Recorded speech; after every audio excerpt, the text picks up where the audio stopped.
know about the other first readings here. 6.2 is on procurement. I had a couple of questions on the procurement one. On the first page of the procurement, it looks like we're getting rid of the, I guess what we call it, preferential consideration to local vendors, but then I noticed it's somewhere else in the policy. That's why we did that. So it looked like it cleaned it up. But then when I looked at the second page where it talks about non-winnable purchases, I guess my question is the approval of all non-winnable purchases in excess of $25,000. Is that $25,000 annually, or is it $25,000 per invoice? Contract. Say a person or whatever, say there's two contracts. One is $12,000 and another one is $20,000. Yeah. Other community colleges have got into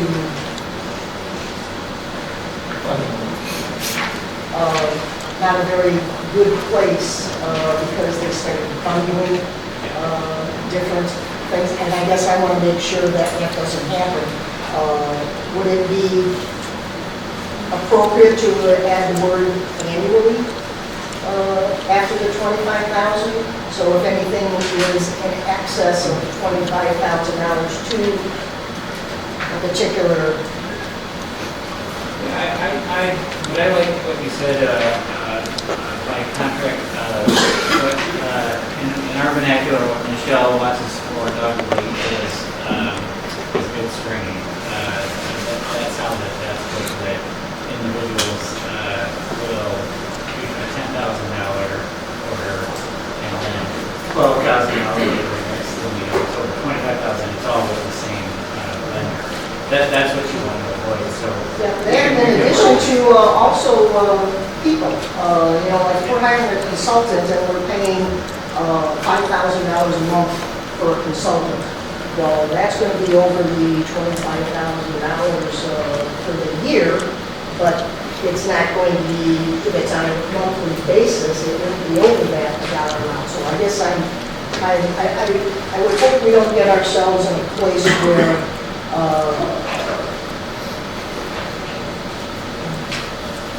I would like to make sure that when we're talking $25,000, that $25,000 is the ceiling for the year, whether it's a contractor, an individual vendor, or whatever.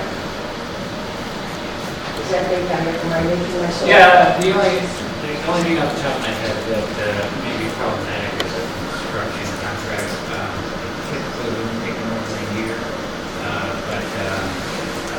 Let me approach in language. Yeah, and I'm thinking if we were, like I said, if we were to add the word, on an annual basis or something like that, that would protect us as well. So that we are, as a board are fulfilling our fiduciary responsibility in financial piece. So maybe there's something in the statute that puts in those kinds of parameters. I'll go back and look at it, but Trustee Bushwhager's referencing, this is where the most of use occurs in government business. So it's gotten some other community colleges into higher scrutiny. This is just a pure question because I don't know, but minority women business enterprises, is there a way to identify veterans business enterprises? There is. I've noticed some other entities begin doing that. CEB has. This is where I can add language on veterans, and I can model what the CEB are selling. Excellent.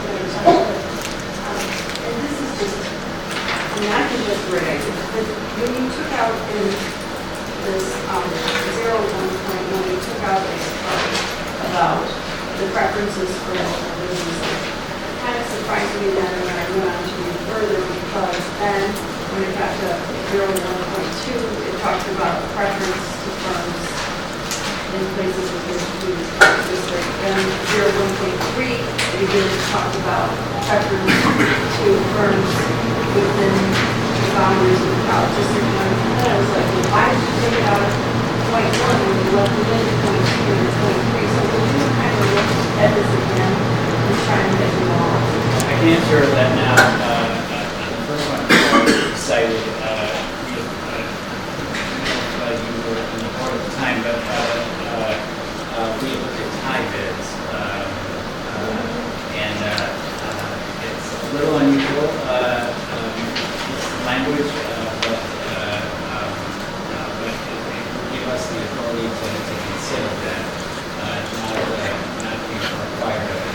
On the non-biddable items, the reason I chose to leave that in, precisely because they are non-biddable, that it does give you, all things being equal, if you can help out a firm locally and it's within the statute, that you can do it, that would be good. But everything else was struck because we added a couple of years ago, section 6 on page 6.5 to encourage local procurement. Right. But I'll look at it and see if it's, I think this introduces necessarily covered the smallest amount of purchases in terms of gross responsible good. I mean, in those cases, you can get preference if you want to work on paper. Right. I think, so anyway, take a look.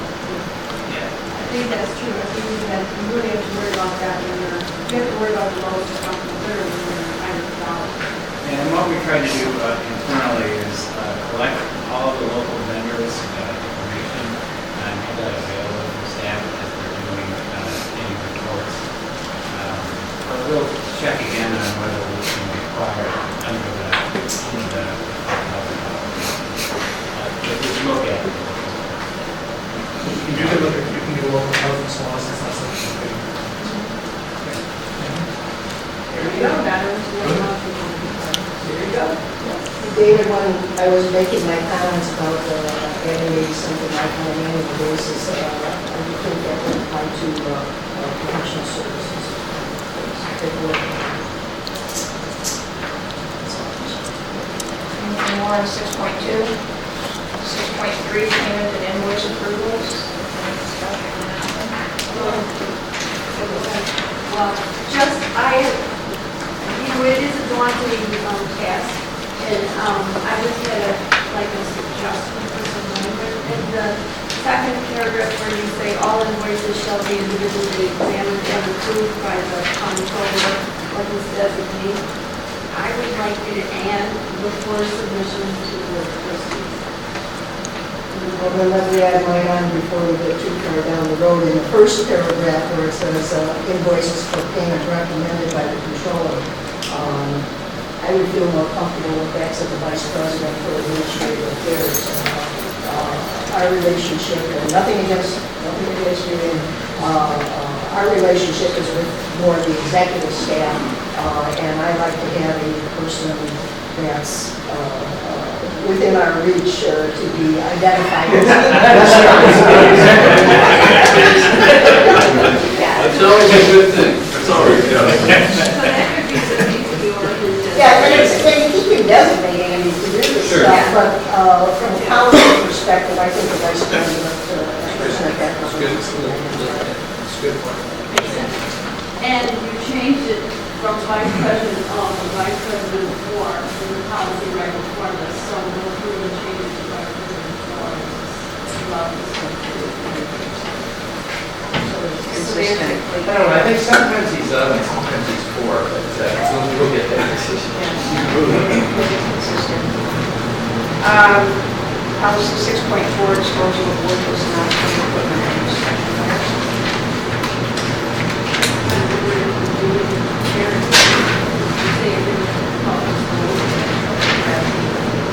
Well, it's an idea that as we gather things, one last check that we'll reach out to, and the philosophy behind it is anyone who's paying property taxes for their operations, this is being supported by that.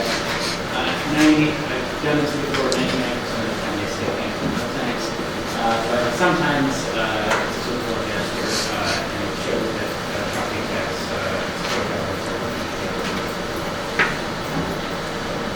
just give you the ability, though, if we had something we wanted to donate to the school district, if the school district wanted it, this gives you the ability, because it says unclaimed items will be made available, not-for-profits could then be considered after the school districts as well.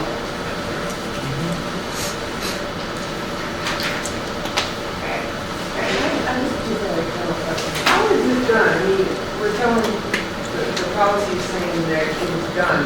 How is this done? All in one? I don't know, sure you want to talk about. Who has access to it? Maybe this, you have to have like a password to get in, or everyone has access to this for online? As far as the auction items, we're saying if who has ability to bid on the items, that would be the list. That question, and also after it was not successfully auctioned off, who has access to that? Well, if you use open off auction online, anyone can actually register and bid on it. You will receive a 4-digit PIN code and you can bid. And successful bidders, you have a certain amount of time you have to claim the item.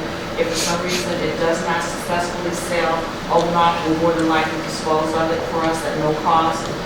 There's another govdeals.com that we're looking at that's kind of nationwide, and it seems to be doing much better than just open off. So we're using as many avenues as we can to get the best value, return value for those obsolete items. And do you know, based on the book value of the things that are being disposed of, what is the return on that? Do you know? It kind of depends. And I don't want to. By category? Yeah, we seem to be doing a little bit better with maybe not furniture, because there's kind of an overabundance of furniture. Okay. Due to the recession in 2008, a lot of furniture, there's just a lot of vacant pieces of furniture for facility type items. We seem to be doing a little bit better for those. Governments didn't really, this is the last 5 or 6 years, started pricing and reporting the value of our assets. A lot of these assets, how we're disposing of. So it's almost 100% loss. Okay. I'm looking forward to that long furniture. Yeah. I knew you just come on out.